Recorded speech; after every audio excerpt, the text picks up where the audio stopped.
اهلا بيكم في ما تيجي اقول لك اكلاشيه. في اكلاشات كتيره منتشره في المجتمعات المصريه والمجتمعات العربيه، محتاجين نصلحها سواء بالايجاب او بالسلب. منها كتر السلام يقل المعرفه. يلا بينا. طبعا الكلام ده كلام فارغ.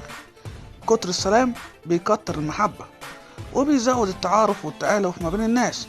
علشان كده ربنا قال لنا في القرآن: يا أيها الذين آمنوا لا تدخلوا بيوتا غير بيوتكم حتى تستأنسوا وتسلموا على أهلها. ولما تنزل شوية كمان هتلاقي ربنا بيقول لنا: فإذا دخلتم بيوتكم فسلموا على أنفسكم تحية من عند الله مباركة طيبة.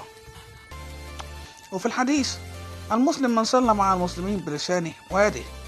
وفي الحديث أيضا: أفشوا السلام.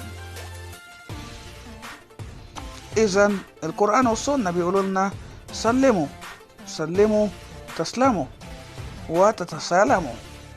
وما تيجي بتقول لك كتر السلام يكتر المعرفة.